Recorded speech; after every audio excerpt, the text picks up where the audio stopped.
السلام عليكم ورحمة الله وبركاته، شخباركم لاباس عليكم؟ كنتمنى أن اليوم نلقاكم في أتم الصحة والعافية. مرحبا بكم من جديد في القناة ديالي.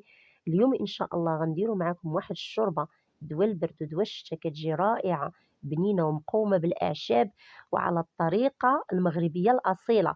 كنتمنى أنها تنال الإعجاب ديالكم. ما تنسوش اللايك والاشتراك وتفعيل الجرس وخليو لي التعاليق. يلا نشوفوا المقادير وطريقة التحضير. مقادير بسيطة وموجودة في كل دار، كتجي رائعة وسهلة. إذا غادي نحتاجو المقادير التالية. غادي نحتاجو يعني كمية ديال المعدنوس مطحون، قزبر ومعدنوس مطحونين، قليل من الفول، قليل من العدس، هنا درت زلافة ديال العدس، وشوية ديال حب رشاد، جوج مطيشات محطوطين، بصلة واحدة مشلضة، طماطم مركزة. غنحتاجو ضمة ديال السمن، الملح حسب الذوق، الكركم، المساخن أو راس الحانوت، البابريكا، قزبر حبوب، قليل من الكمون، والخرقوم البلدي أو الكركم. غنحتاجو هنايا نص كاس ديال زيت الزيتون، وغنضيفو كاس يعني نص كاس آخر ديال زيت عادية. غنحتاجو الحلبة. إذا على بركة الله غنديرو هاد المقادير كلها في الكوكوت. إذا هنا ضفنا بصلة مشلضة، نضيفو العدس، ثم حب رشاد. هنا درت أنايا تقريبا شي 2 معالق كبار ديال حب رشاد منقيين. ثم غادي نضيفو الحلبة الكمية اللي حبيتو. ضفت هنا ملعقة كبيرة، 2 مطيشات محكوكين، ثم غنضيفو نص كاس زيت الزيتون، وغادي نضيف نص كاس آخر زيت المائدة.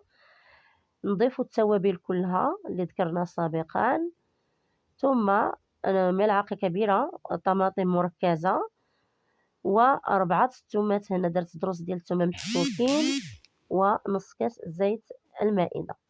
كنبللو هاد التشكيلة كلها، كنضيفو المرق وكنسدو الكوكوت وكنخليوها طيب جانبا.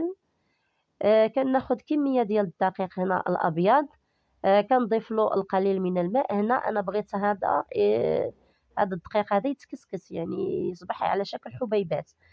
إذا هنا راه كثرت الماء، يعني شفتوا شحال درت الماء؟ غير شوية. ومع ذلك راه تجمعت لي العجين، أنا العجين مبغيتهاش تجمع ليا، أنا بغيتها هكا تكسكس ليا. إذا غنضيف الطحين ونبقى دائما نضيفوا الطحين وبقاو كتحلوها، يعني كتبسبسوها. إذا كتبقاو تبسبسوا فيها منين كتغلى الماء جيدا وكيطيب لينا العدس ويطيب لينا الحلبة وحب الرشاد. منين كيطيبوا مزيان، إذا كنضيفوا هاد القطع ديال العجين بشوية، شيئا فشيئا، مع التحريك المستمر باش ما تلصقش لينا نهائيا. إذا الناس اللي كيخافوا يديروا العجين يمكن لهم يديروا محمصة، يمكن لهم يديروا لي بات، أي نوع لي بات تحبوا ممكن يديروه. أنا هنايا درتها على الطريقة الأصلية. أنا درت هكا هاد الحبيبات ديال العجين. ما تخليوش يعني التحريك، ضروري التحريك المستمر باش ما يتكاتلوش بيناتهم أنا هنا يعني بغيت نصور لكم كيفاش يعني لحتها، لكن تقطع ليا الفيديو.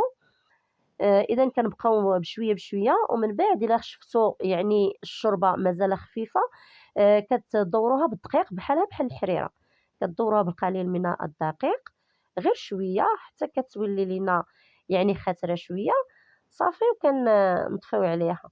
لكن ما تنسوش التحريك المستمر. إذا هذه هي النتيجة النهائية.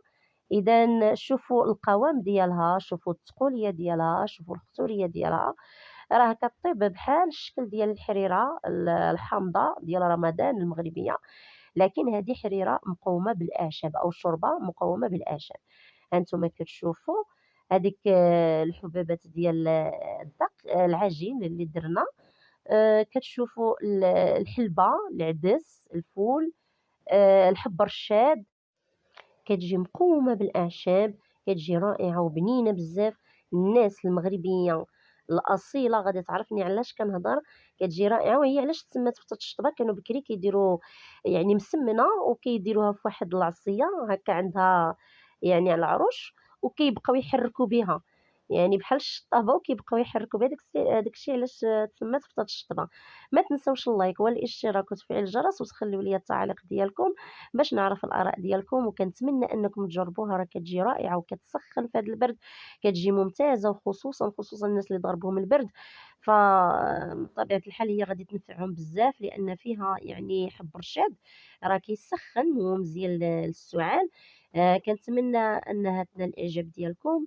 ما تنساوش التعاليق، ضروري أنني كنجاوبكم في التعاليق. مع السلامة وإلى اللقاء في وصفة أخرى. إلى اللقاء.